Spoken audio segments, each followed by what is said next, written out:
You are listening to And Shit with Quincy Lanier and Moniece Mitchell-Sims.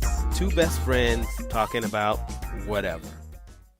Hey, Monie Noni. Hey.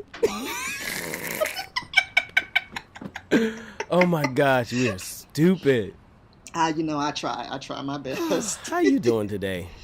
Well, life's all right over here. Life's all right. In the pass, in the South Pass. I'm holding it down. I'm holding it down for the black folks out here. You know, black people got to make every place they live sound like it's hood. You know, I'm up in the South, I'm down in the South Pass. It's like, you're in Pasadena. South Pasadena. You know, I'm holding it down in the G-Dale. G-Dale in the house. You are in Glendale. Okay? Oh, my God. 90210, nigga. No. It's like, I'm sorry. Just, we always got to try to have some, some cool points. Or we got to, street cred is very important to us. Yeah, it is. And I don't know why. Because I did not grow up in the streets. I was pretty much. But you know what? Did you ever think when you were growing up? Because I did. I didn't realize until I saw my mother's tax returns. I thought that I was middle class growing up. I was not. Well, that's a tricky question for me. Why? Now you messing with my street cred. Why you asking me the question? Don't be coming at my street cred. Well, I'm just saying, I really thought, I went to Catholic school and my mom had a job, my dad had a job, and we lived in a house, right? And we pretty much could get what we want, Mama wasn't balling like that, but we didn't want for anything. So I always grew up thinking I was middle class. And then I went to school and my sociology class and they broke down what middle class was. And I was like, no, I was basically... I wasn't working poor, but it was like working class. Yeah, right. But one paycheck away from working poor. Yes. We were like lower middle class or whatever. It was we were right on the edge the whole time. I thought I was middle class, and it messed up my whole psyche. And I just wanted to ask if you felt the same. Oh, see, that's just so uncomfortable. Why is it uncomfortable? It's very uncomfortable because we lived in Beverly Hills. Well, Beverly Hills, Illinois, it wasn't like... Well, I mean, it was considered one of the upper echelon neighborhoods of Chicago. Yeah. And, even though we got there a little late in the game, but that's where we were. Honestly, I never thought about where my parents fell economically because my background was so diverse as far as socioeconomically. It was so diverse because like my bio dad, my dad, when I would go visit his family, they lived on 68th and Sangamon, and that house leaned into the next house. It was like lean on me. You couldn't have a glass of milk because that was for whoever had the latest baby. Oh God. And I remember us having to take baths together with my uncles. With like the kids, we were all the same age. We'd all three of our little asses be thrown in the same tub and bathe. Wow. But that was just on the weekend. So, I experienced that. And then during most of the week, I was with my grandmother, and they lived in Auburn Park, which was a working class neighborhood. And my grandfather worked at Sherwin-Williams Paint Company. My grandmother, she had numerous jobs throughout my life, but they also owned a restaurant. So I was with them because my parents owned nightclubs. Mm-hmm. I lived with my own parents, but I spent most of my time with my grandmother, who was watching me because I couldn't be in a nightclub all the time, which I still spent way more time in a nightclub than any child should. Yeah. But my parents' nightclubs were bumping. They were popping in the 80s. Mm-hmm. And so, whose mom comes to school wearing an orangutan? What? Yeah, she had a monkey on her back. Literally. Like, literally. Oh, my God. My mom had an orangutan fur. Oh, wait, with the actual face? Was the actual face still attached? No, there was not like the whole monkey head. It was just a fur coat, but it was made out of orangutan. Oh. Oh, thank God. But don't act like your mama wouldn't have rocked it though with the head though, because she would have. She was gangster. She might have rocked it because she had fox. What do you call those fox things? Those little shawl, whatever shawls. they are. She had one with the full fox head. She had all the way floor length mink coats. My mom would come up to, first of all, and they also had me in public school. So how weird is this? I'm in public school. Yeah, I'm in public school, but your father comes up in a red Cadillac Seville with white leather interiors. Your mom gets out of the car in stiletto heels and a mink coat that's dragging the ground, and cleavage from here to Texas. And I just remember being so embarrassed because I knew the sound of my mom's heel clicks. They would click, click, click. She'd be in, some tight jeans and some shirt with low cleavage and hair and face beat to the gods and a mink coat, and I would hear coming down the hall from my seat, click, click, click, click, and I would just lay my head down on the desk because I knew whose face was going to pop up around that glass window. And my mom was gorgeous. Yeah. I know people always like, my mom was gorgeous. Like, no, literally my mom was stunning. She was gorgeous. And the moment she would turn the door, the teacher would about spit out his coffee. And all the boys in class would just be like, oh, whose mama is that? And so I was meek and small and quiet and, first of all, easily embarrassed. So I'm like, oh, why does she come here with her titties out? Why does she do this?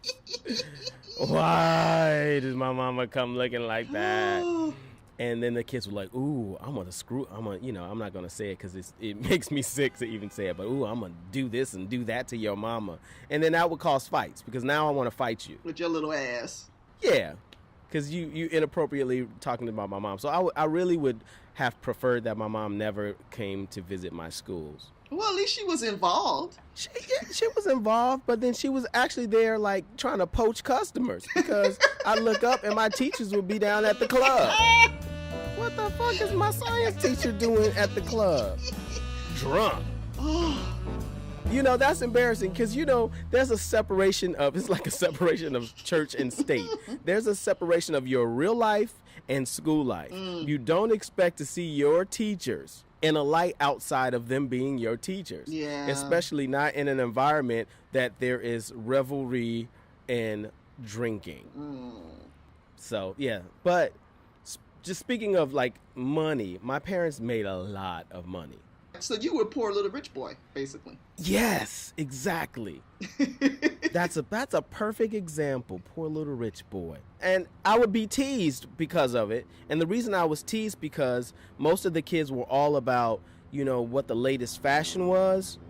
And, they would, ooh, starter jackets or, ooh, there's a ghetto bird. Hold on.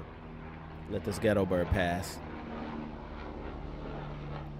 That's probably my mama showing up in a damn helicopter. You gotta keep it in now. You gotta keep it in.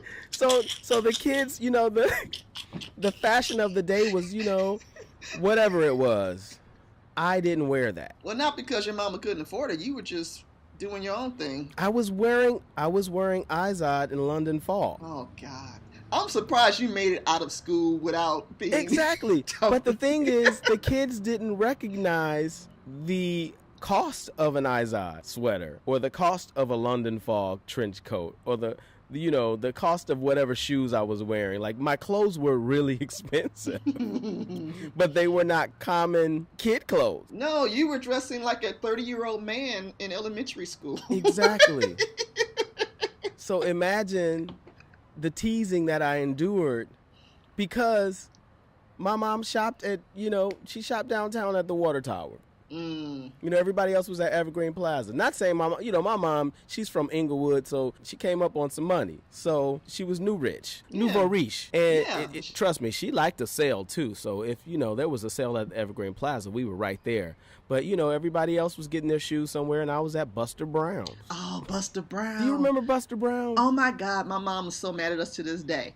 She kept me and Gina in Buster Brown's from the moment we came out the womb, and we both still have flat feet. She spent so much money on Buster Brown shoes. She is so mad at us. She's like, I can't believe y'all got flat feet. Oh my gosh, that is so funny. No. It is so funny. You just made me think of talking about like all this crazy stuff. And because I was so shy and meek and afraid of everybody, I just didn't like to be seen. It's a complete opposite of who I am today. Complete opposite. Like I said in the last episode, it took me a long time to get this motherfucker cute. I'm going to post a selfie. Okay? It took me a long time to get this confidence, so I'm going to shine, all right? But what's funny is I was the exact same way. I was the same kid. I was shy in a corner reading and writing some poem about an apple tree. I didn't want to be bothered at all. I didn't even know how to look at people in the eye. It made me nervous. And in fact, I was always really bright, right? But you were uber bright. I have witnessed how bright you were. I know you've seen all the plaques, but my mother, she wouldn't let me be double promoted because she was like, no, this child has no social skills. And if she gets in a classroom with older kids, they will eat her alive. She kept me behind. Oh my God! They came to her twice. They came to her in the first grade and the third grade, and they're like, "Look, Monique's is testing off the charts. She needs to be double promoted because this work isn't challenging enough for her." And she's like, "No, leave her there. Leave her right where she is because she don't even know how to talk to people." I was like, "Mama," but she was right. Being here an extra year, did it actually help you learn how to talk to people? Well, see, I wasn't an extra year. I just didn't get to go ahead. And all right, okay, you stayed at your level. Yeah, I stayed at my level, and well, not at your level, but in my grade, that your grade level. But no, you were beyond that level. I was bored. I was like not doing well in school because I was, I would finish my work like in a quarter of the time, and I'm sitting there and I'm just like drawing pictures of things, and I'm like, this is boring, and that's why they wanted to double promote me, but she wouldn't let me. Because she wanted me to get some damn social skills, which I never got until high school, so it didn't matter. Oh my gosh. I didn't get social skills until I started doing spoken word. Oh. That's where we met. Well, wait, how did you even get on the stage? How did you even get on the stage if you were not socially... Well, I didn't do spoken word. I used to just write. I didn't perform. I wasn't a performer. I was just a writer, and I didn't even show anybody my poetry. So what I wrote was for me in my journal. Mm-hmm. I don't know if you remember when I was in high school, I worked at Gwen's Bridal Informal of Beverly Hills in the neighborhood. No, I did not know that. And those of you guys who know me, and some of you guys who don't, I am an artist. I'm a visual artist.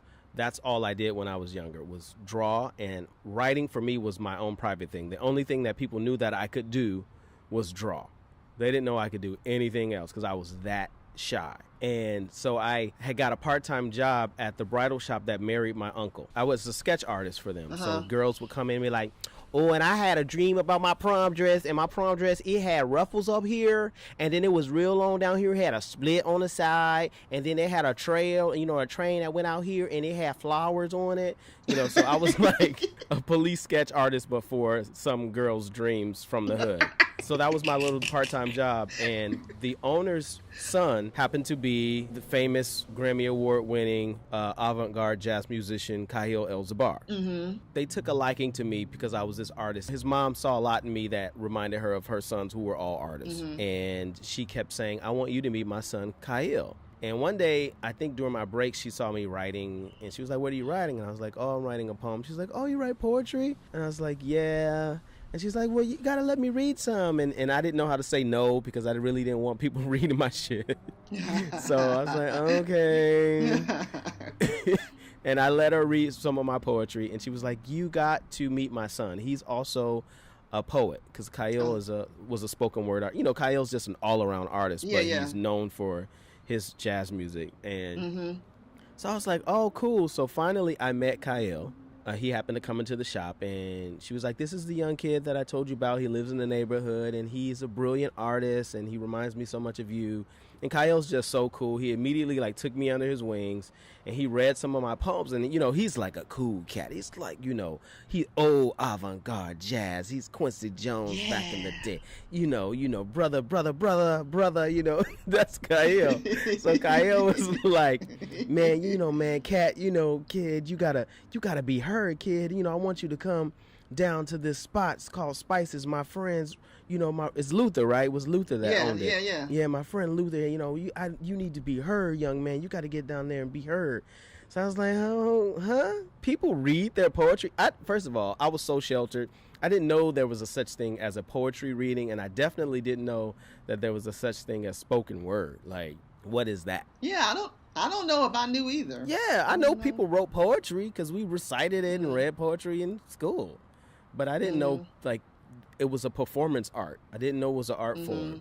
This is our origin story, Monie. Yes, this is where I first met Monie. This is our I was origin 17 story, years old. I was so sheltered and shy. And I came to Spices and saw all these amazing spoken word artists and poets get up on stage and perform these words that just blew my mind. I didn't even know that you could write like that. Like you could play with words that way. Well, I mean, first of all, we got to paint the picture because you were not supposed to be there. No, first of all, I was underage. You were underage, and it was a bar, okay, not like a coffee bar. No, they sold alcohol, and it was a cabaret. Well, yeah, bar. I mean, it was on in the Gold Coast, right? I forget what street it was on, but you go down these stairs, so you're like going. Was it Division? I think so. You're going down into this cavern, this of artistry.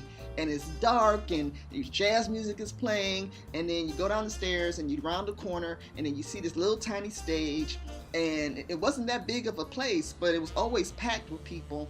I remember the first day I saw Quincy, I was on the stage reading something. I don't know. I was the quiet, angry, revolutionary girl with no hair. And no makeup, so everybody was like wondering lots of stuff. You were all natural. They were like, "What's going on with her?" So anyway, I'm on the stage, and I'm reading something, and Quincy was sitting. You were sitting up front with your friend. All I saw was teeth, just teeth. Because it's dark, you can't see anything else. You can't see the audience because the light's in your eyes. But I saw Quincy's teeth. His smile. I have pretty white teeth. Yes, but you were smiling so big. Like, and it was distracting. I'm trying to do my poetry, and I'm seeing this kid just teeth. And and I get off the stage, and I don't remember if you spoke to me or I said anything to you. But I just remember seeing nothing but teeth. You probably spoke to me because I didn't know how to speak to people. I probably did say something because your teeth were just, like, wow, who is this? Who's this Colgate ad sitting up in here? Colgate Junior. So, can you explain why you were smiling so damn big? I was just, it was another world. It's a different world. Where you come from? Like, it was so eye-opening. And I always tell people that was my coming of age moment in my life. Like, Spices was the pivotal moment. It was the deciding factor of who I were to become. Yeah. And so to see you guys were all still young. You weren't like you were old. You're, just a couple of years older than me. But you still were college students, and you were intellectuals. And it was just like, first of all, I was from the south side of Chicago. And even though I lived in Beverly, everyone was still very conservative. There's a certain categorization and a style that existed on the south side for black boys. Mm-hmm. And I did not fit. So here I am in this downtown cabaret lounge bar watching these various expressions of blackness. And everything was there, man. You had the angry revolutionary, you had the you had the dreadlocks, the dreadlock rasta, you had the butch realness. Monie was giving me a little faux butch realness going on. She wasn't really I did not know it. I had no idea. And then you had the triple X poet that basically was coming on the stage, and then you had the poet that told everybody's business. That poet. Yeah. And then you had the older, like, cool cat poets who were exactly. Been poets since the 60s. His name was Leonard, right? I think that was his Yes. Mm-hmm. Yes, Leonard was up there. Uh-huh. For me, it was eye-opening, and I had found home. I was like, this is where I belong. This is what I've been looking for my whole life and never knew it had existed. I was still too afraid to get on stage. So we came back at least 2 more weeks and we would just sit and listen and watch. I think one day you invited me to your booth. First of all, there were VIP poets and Monie was a VIP poet. Okay.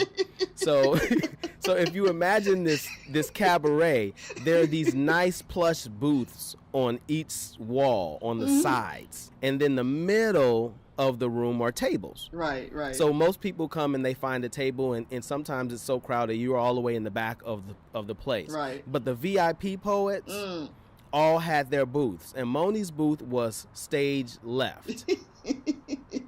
And she would sit there looking like a black goddess from Wakanda. Wakanda forever. And she'd be flanked by these other, Wakandans. And they were just so royal to me. And I remember you had invited me, Amina. Yeah. Amina, the Nigerian princess. Right. Amina, yes. Lawal. Yes. You guys had invited me to the booth. Mm-hmm. And that was like being invited into the VIP section. Mm-hmm.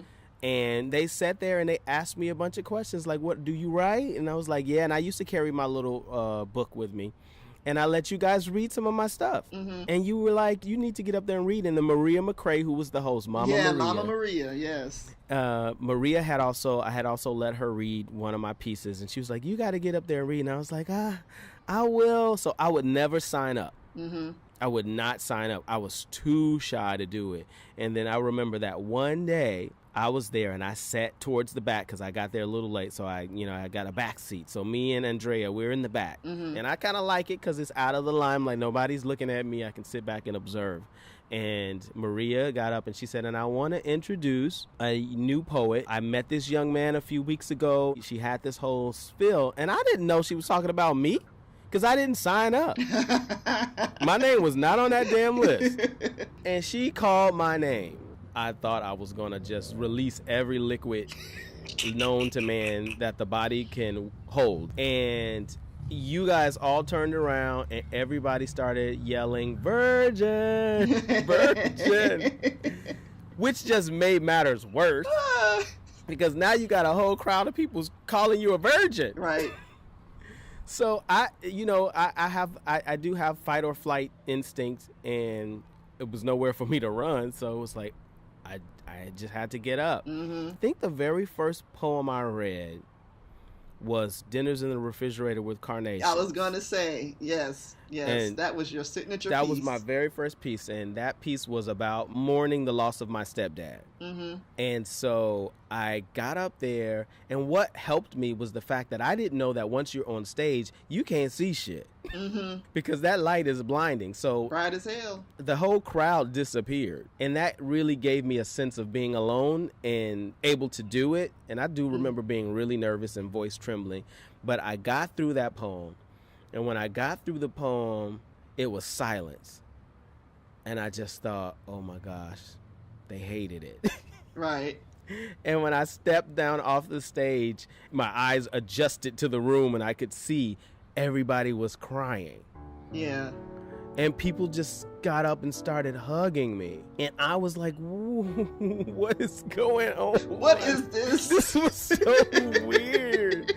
But look, I lost my virginity. And I think I realized at that point there was a power in sharing something so intimate. Because I saw the effect, and after that night, different people kept coming up to me, and we talked. We sat in a booth and we talked, and people were sharing their stories of their losing their parents to cancer or their loved ones, and it was just like life-changing for me. And then from that moment on, it was like I just forced myself to get up there week after week until it just became secondhand. And just for people who don't understand why we call this podcast And Shit, And Shit was one of the poems that I wrote, and it became a signature piece that everybody, an anthem. And it was like a call, it was like a, what do you call it when you call out to the audience and they answer back? Response and call. Everybody would chime in just when it was supposed to happen, and they would all go, and shit. And the reason that I wrote that piece was because there was this guest poet the thing that bothered me, I remember him talking, and after everything he said, and shit. You know what I'm saying? And shit, and then shit, and then whatever and shit. And then and I was sitting there thinking, like, brother, every other word is and shit. Right. And nobody can follow you, and he just seemed like a fraud. Like nobody's following your logic because you don't have any logic, and you just up here perpetrating a fraud. I don't know. It bothered me because I'm like, oh, he just spraying shit all over the mic is what he was doing. Just all over the mic, and he was just so ignorant. And he didn't. And honestly, I sound like a classist. He didn't belong. No, there was a place for him. There was a place for him, but it was not Spices, because that was not the Spices environment. He was not a part of the intelligentsia of Spices. No, not the Talented Tim. He did not belong there. And that was the poem I wrote, was inspired to write, was in shit. And shit. Yeah, no, I mean, that's where we met. And that's where we became brother and sister. And we started traveling all over Chicago, doing poetry. And we've been tight ever since then. But I mean, it's all because of Spices, because we were in this incubator of artistry, and it was a safe place. I mean, you get up on that stage and you do a poem that you just wrote in your notebook on the subway, and you could just share. And yeah, remember you just look forward to going. Remember that, writing on the subway? Yeah. At that time, like, I still write poetry. But it comes in spurts, right? But in that period, everything was a poem. Everywhere I looked, it was a poem. I know. Right? We were so open to it then. The sound of the train on the tracks just was like a soundtrack that gave you words. Yeah, everything. Just a conversation, or seeing a little boy on the bus, or just waking up sleepy, you know, because you're tired because you were out all night talking about poetry with your friends. That's a poem. You were even more deep than I was, because I had to go to work and go to school. So you were in school too. So I couldn't be out all night every night. You were hitting it hard. I was having the fun of my life. It was a beautiful, beautiful time. I think that's why we're so close with everybody from that time, because it was just a moment for... It was a real magical moment that we didn't realize at the time was so special, because we were young and just having fun, and you didn't know that how special it was until it was gone, because it was gone so quickly. It just was over. And there was no rhyme or reason, no warning. It was just done. You know, once gone. We just showed up that night to read, and the doors were locked. Yeah, and it was devastating. It was like losing a parent. It was like the election of Donald Trump. Once again, it comes back to the orange one. It's hard to escape the orange one these days. I'm sorry. Okay, back to Spices. Come on, Quincy, be in the moment. But you know what? I keep thinking about this story and all of our stories, right? It's like our own version of Drunk History. Have you ever seen that show? Yes, I have. This is what it sounds like. These stories that we're telling each other, like we're telling them, but we're telling ourselves again. It's like if they were reenacted, they would be hilarious. Well, what you can't see is that I am actually reenacting everything while I'm talking on the mic. What are you doing? You know, I'm performing. Oh, is that what's happening? You know I'm dramatic. You are. That shy little boy that wouldn't even talk to me is just crazy as hell now. I have you to thank for it. Yeah, I know. I can take credit for that and apologize depending on the person. Yeah, you probably need to apologize to my husband. That's it. He's the only person that's owed an apology.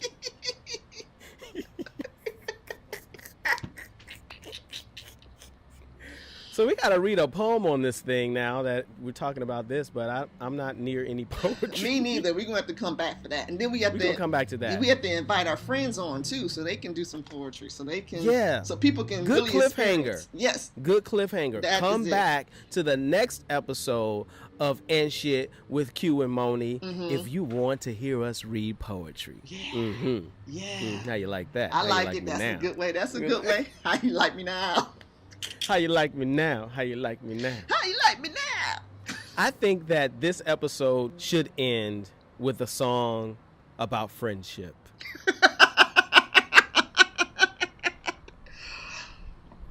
And I think it should be, That's What Friends Are For. Okay. All right. But maybe we should start with the chorus because I don't remember how it opens. All right. And 1, 2, 3. Keep smiling. Keep shining. You singing so slow. You're singing slow. I'm trying to keep up with you because you're singing so slow. Monie, that is not the melody. Okay, keep smiling. Keep shining. Knowing you can always count on me. For sure. I'll tell you. Friends are for. For good time and bad times. I'll be on your side forevermore. Oh, this is so bad. That's what vocal lessons are for. Yeah. Okay, well, I think that's it. You should. That's enough for you to torture That's everybody enough. Right. Okay. Yeah, All right. right. Okay. All right. Love you. Bye. Love you too. Bye bye. Be sure to listen next week to And Shit with Q and Monie. You can follow Quincy Lanier on Instagram and Twitter at Q Lanier. And you can follow Moniece at Moniece Mitchell Sims on Twitter, Facebook, and Instagram. Be sure to subscribe to And Shit.